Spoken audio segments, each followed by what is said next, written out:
Operation सिंदूर के बाद जब पाकिस्तान ने जावी हमले किए और 21 भारतीय नागरिक शहीद हुए, यहां तक कि हमारे गुरुद्वारों को भी निशाना बनाया गया, तब सरकार ने सीज फायर की अनुमति क्यों दी? के विरुद्ध क्या कार्रवाई होगी?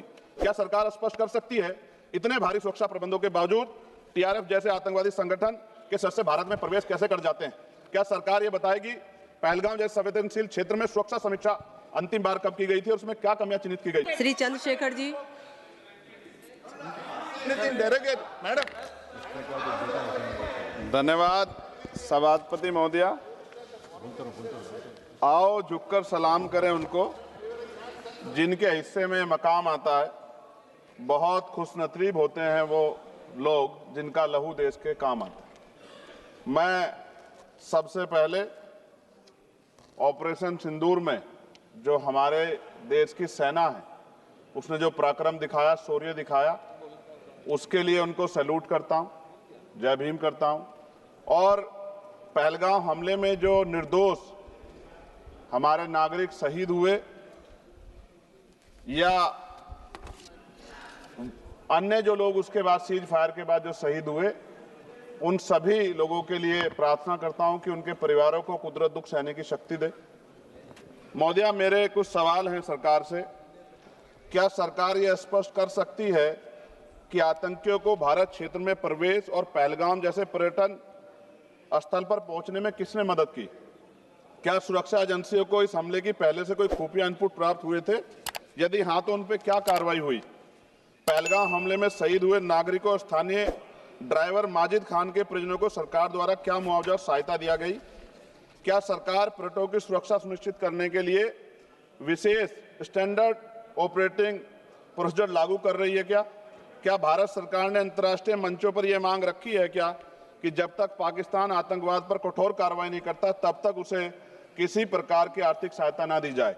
ऑपरेशन सिंदूर के बाद जब पाकिस्तान ने जवाबी हमले किए और 21 भारतीय नागरिक शहीद हुए, यहां तक कि हमारे गुरुद्वारों को भी निशाना बनाया गया, तब सरकार ने सीज फायर की अनुमति क्यों दी?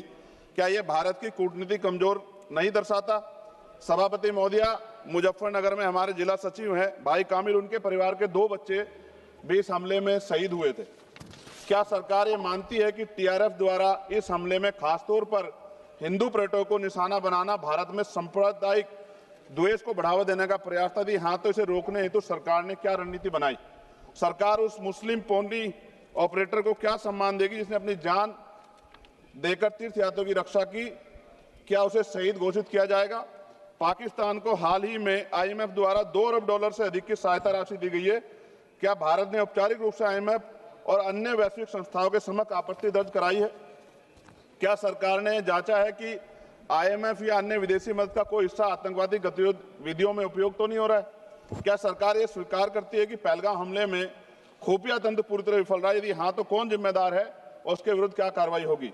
क्या सरकार स्पष्ट कर सकती है इतने भारी सुरक्षा प्रबंधों के बावजूद टीआरएफ जैसे आतंकवादी संगठन के सदस्य भारत में प्रवेश कैसे कर जाते हैं? क्या सरकार ये बताएगी पहलगाम जैसे संवेदनशील क्षेत्र में सुरक्षा समीक्षा अंतिम बार कब की गई थी और उसमें क्या कमियां चिन्हित की गई थी? प्रधानमंत्री जी ने इस हमले के बाद पहलगाम का दौरा क्यों नहीं किया जबकि देश भर में भावनात्मक उबाल था? क्या सरकार ने शहीद हुए नागरिकों के परिजनों को आर्थिक मदद व स्थायी सहायता प्रदान की? यदि हाँ, तो उसका विवरण सदन में प्रस्तुत करें। महोदया, सरकार के लोग सेना के सम्मान की बात करते हैं।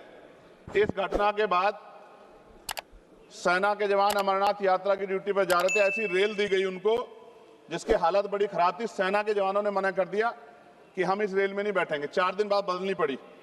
और सरकार के नेताओं की भाषा देखिए, कर्नल सोफिया कुरैशी के बारे में किस तरह के शब्द यूज किए गए, इन पे भी हमें चिंता करनी चाहिए।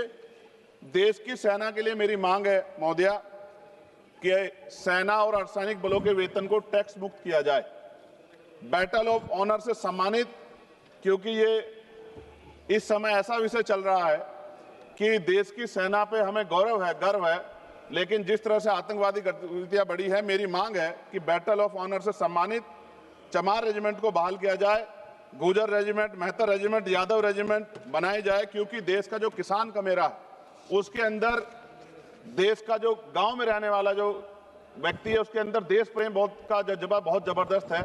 अगर इनको मौका मिलेगा तो शायद पाकिस्तान छोड़िए चाइना की हिम्मत भी नहीं होगी कि हमारे देश की तरफ आंख उठा के देख ले। मोदी, बाबा साहब अंबेडकर कहते थे हम प्रथम और अंत्य भारतीय हैं।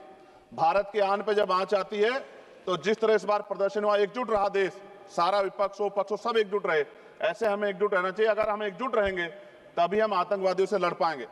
मोदिया, 1965, 71, 1999 के युद्ध में किसी भी अरब देश ने पाकिस्तान का साथ नहीं दिया था, लेकिन आज एक भी अरब कंट्री हमारे फेवर में नहीं खड़ी। क्या हमें अपनी फॉरेन पॉलिसी पर नहीं सोचना चाहिए कि ऐसा क्या हो गया कि हमारी राजनीतिक जो भारतीय की लोकल राजनीति है इसके चक्कर में क्या हमारी फॉरेन पॉलिसी या हमारे मित्रों को के मन में पीड़ा तो नहीं पहुंच रही है?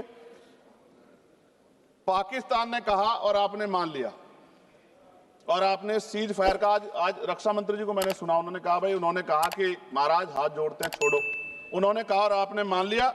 लेकिन फिर उसके बाद 10 तारीख को दोबारा से जो है ड्रोन उड़े और 15 लोग शहीद हुए, 43 लोग घायल हुए।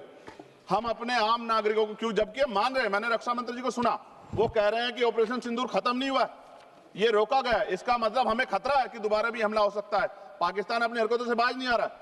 तो हम अपने आम नागरिकों को और सेना के जवानों के जीवन को खतरे में क्यों डाल रहे हैं भविष्य में? क्या हमें इसके पुख्ता और परमानेंट इंतजाम नहीं करने चाहिए? जैसे अगर सरकार को, मैंने कई बार सुना सरकार के लोग अखंड भारत की बात करते हैं, इससे अच्छा मौका आपको काम मिलता।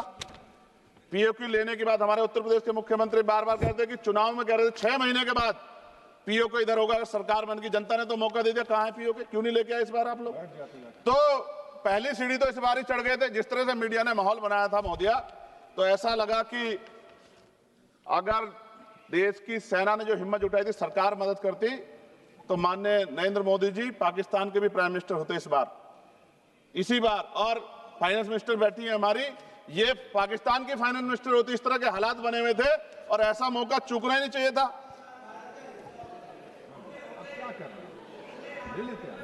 ले लेते, इससे अच्छा मौका किसे कैसे मिलता?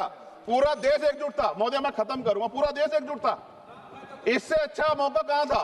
लेकिन अब अमेरिका में बैठ के कोई देश के फैसले कर ले तो देश की गरिमा पे, संप्रभुता पे बहुत बड़ा हमला है। इसको हमें समझना चाहिए, हमें समझना चाहिए किसी की हैसियत नहीं है। भारत दुनिया में इकलौता ऐसा देश है जिसका कोई मुकाबला नहीं कर सकता है।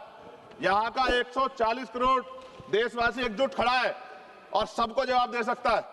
मोदी, आज खत्म करते हुए कहूंगा, अमरनाथ की यात्रा आ रही है अगस्त के फर्स्ट वीक में, चल भी रही है, नहीं चल रही। अनुराग भाई, आपको बोलने का मौका नहीं दिया, आप ये नाराजगी मेरे ऊपर मत उतारो, आप लड़ो ना उनसे, आप लड़ो चेयर से, मुझे काहे को करना। खत्म हो रही है अमरनाथ की यात्रा, खत्म होने वाली, सुरक्षा के पुख्ता इंतजाम होने चाहिए और दोबारा ऐसी कोई घटना ना हो। लेकिन अंत में महोदय मैं कहूंगा, आम लोगों की जान भी गई, क्या सरकार ने उन परिवारों को मुआवजा दिया है? क्या उनके जीवन का कोई मूल्य नहीं? जिन्होंने अपने परिवार खोए, जिन्होंने अपना घर का बेटा, पति, घर का कमाने वाला खो दिया, उनका भी तो अधिकार बैठता है। सरकार ने क्या मुआवजा दिया, इस बात की जानकारी भी सरकार को पटल पर रखनी चाहिए, सामने रखनी चाहिए। और अंत में मैं धन्यवाद दूंगा भारतीय सेना को और भारत के का जो प्यार है कि पाकिस्तान और आतंकवादियों के भरसक प्रयास था कि यहाँ सांप्रदायिकता का माहौल बन जाए, लेकिन देशवासियों ने समझदारी दिखाई।